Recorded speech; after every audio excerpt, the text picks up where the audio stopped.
We are starting a new unit on linear systems of equations. And all that means is when you hear systems, you're thinking two lines are now intersecting, or two inequalities are now overlapping on top of each other on the same graph. So instead of graphing one line, we're now graphing two lines. There are a few vocab words that show up in this statement here. It says we need to have the number of solutions for each system.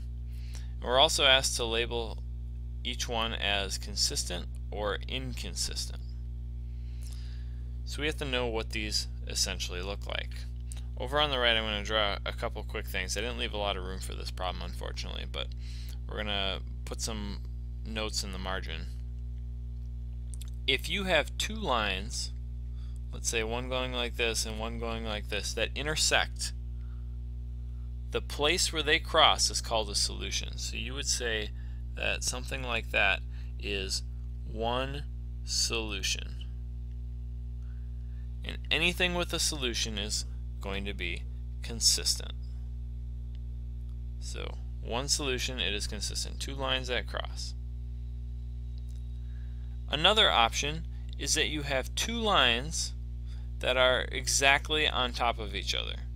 So if you imagine this line here, and then you imagine another line that's the same line, same slope, same y-intercept, everything like that, where do they cross? They cross each other everywhere. So literally every point on those lines is a solution. So you would say many solutions. And you would say that it is also consistent because it does cross.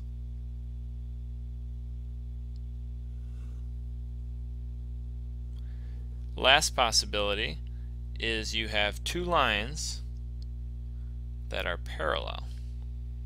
Those are two separate lines, but they will never cross. So you would say there is no solution. And those lines are inconsistent. So no solution, those lines are inconsistent. So we have one solution consistent, many solutions consistent, no solution inconsistent for parallel lines. So let's look at our first example that we have over here. And we notice that both of these are solved for y. You want to get them solved for y because that makes it a little bit easier to compare the two lines. When you solve for y, you realize that they both have the same slope. And two lines with the same slope are either identical or parallel. The real difference here is that they have different y-intercepts. So because their y-intercepts are different, if you imagine what this graph might look like, something like this for one of them and something like this for the other. And those two lines are going to be parallel. They are going to never cross each other. So you would say no solution. And you would say inconsistent. So no solution, inconsistent. The second one, we need to get y alone for both problems. On the top one, y is pretty close to being alone. We just have that negative 2x being added to y, so we need to add a positive 2x to both sides. And when we do that, we're left with just y. On the lower one, we need to add this term away, so we need to add a positive 4x to both sides to make that negative 4x reduce down to 0. And then we have a 2y, and we want to get y alone, so we need to divide every single separate term by 2. And when we do this, we get y equals 9, because 18 divided by 2 is 9, plus 4 over 2 is 2x. So we get y equals 9 plus 2x. And what you notice about these solved versions is even though the original ones didn't look the same, we have two identical lines. So again, it's kind of like this example right here where the two lines are exactly the same.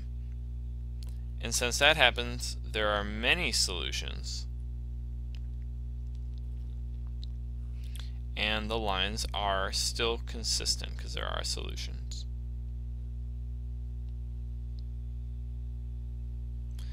Let's work through these last two below. This first one here, we need to get y alone by adding a positive 3x to both sides.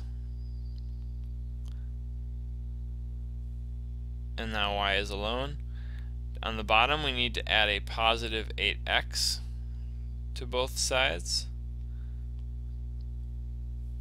And then the y, to get that alone, is being multiplied by a 3. We need to divide it by a 3, and we divide every single term by 3. And if I look at my slopes, I see that I have a slope of 3, positive 3 here, and I have a slope of positive 8/3 down here. So two lines with different slopes are always going to cross at some point in time.